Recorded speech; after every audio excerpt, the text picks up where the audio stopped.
People who accept an offer of so-called alternative vaccinations by a small group of homeopaths are being left vulnerable to potentially fatal diseases. That's according to doctors. The warning comes from Dr. Vivian Nathanson, the BMA's Director of Science and Ethics, following a BBC Scotland investigation. 3 homeopaths have told the BBC they've given patients a homeopathic medicine designed to replace the MMR vaccine. This was Dr. Nathanson's reaction to the practice. Replacing proven vaccines, tested vaccines, vaccines that are used globally and we know are effective, with homeopathic alternatives where there is no evidence of efficacy, no evidence of effectiveness, is extremely worrying because it could persuade families that their children are safe and protected when they're not. And some of those children will go on to get the illness, and some of those children may go on to get the permanent, life-threatening sequelae of that illness, or even to die. And that's a tragedy when the family think they've protected their children. Well, Katie Jarvis, a homeopath based in Inverness, is among those offering the replacement remedy. She says for those opposed to the MMR jab, and indeed other vaccines like yellow fever, her alternative treatment is better than nothing. Well, she joins me now, so too does Edzard Ernst, Professor of Complementary Medicine at the University of Exeter. Good afternoon to you both. Hi. Good afternoon. Katie Jarvis, tell us more about this alternative you offer. What's it made of? The remedy that I provide is made from tissue that has been infected with a particular disease. So, for example, if someone wants protection against whooping cough, the remedy for whooping cough would be prepared from the mucus of someone infected with whooping cough. And where's the scientific evidence that it works? There have been several studies. Dorothy Shepherd has given a remedy to 364 patients when there was a bout of whooping cough, and none of them contracted whooping cough during that time. But that's anecdotal, that's not scientific.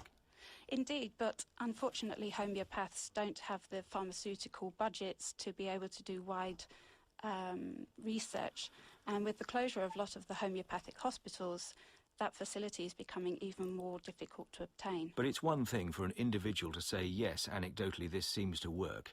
It's quite another to then use that as a basis for offering something as important as a potential alternative to MMR.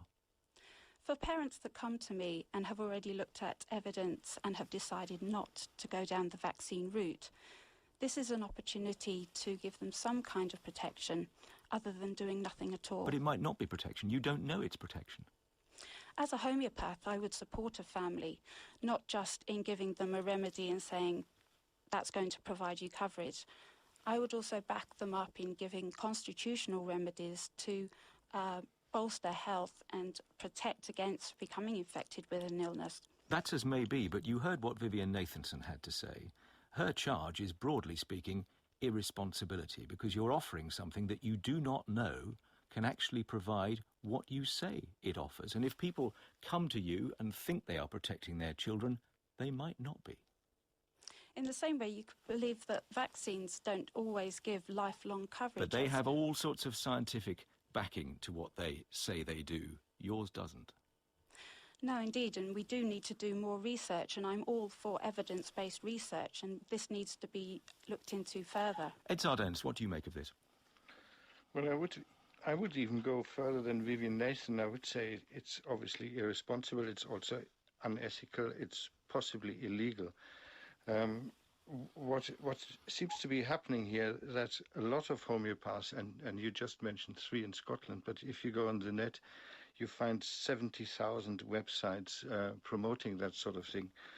A lot of homeopaths offer alternatives for deadly diseases without a shred of evidence to support that, and surely that must be illegal.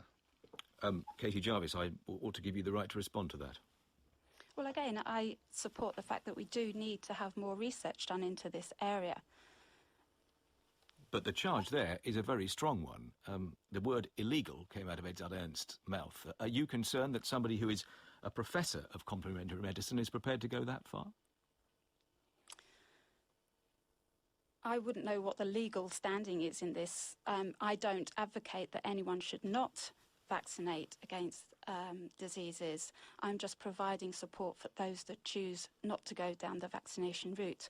And I'm also prepared to back up people that have vaccines and also use homeopathic remedies. I consider myself as a complementary therapist as opposed to an alternative therapist.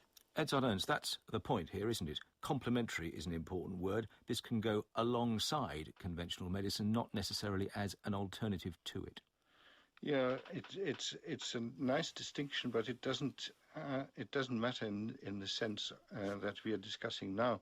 On the BBC program, which I looked at before coming into the studio, she says she's offering it as an alternative, so it is an alternative. And about the legality, which was just challenged, a malaria product, a malaria homeopathic vaccination, was banned from the market. That tells us it's illegal.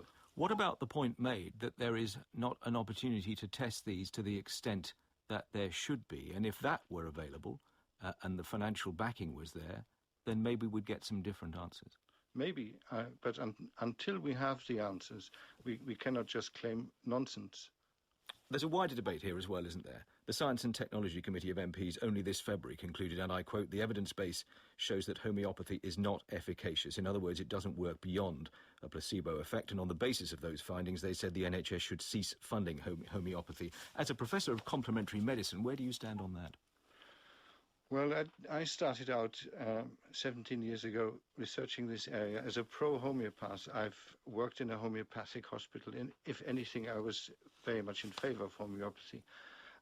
After 17 years of research and after studying the world literature on this subject, I must say I entirely agree with the House of Commons report. The evidence is very clearly negative for homeopathy. It's not more than a placebo. Katie Jarvis, I should give you the final word out of fairness. Are you going to change this practice now?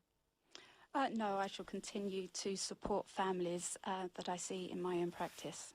Thank you both very much, Katie Jarvis and Professor Edzard Ernst. And you can see more tonight on BBC One Scotland at 7:30, and it's available on the BBC iPlayer after that for everyone.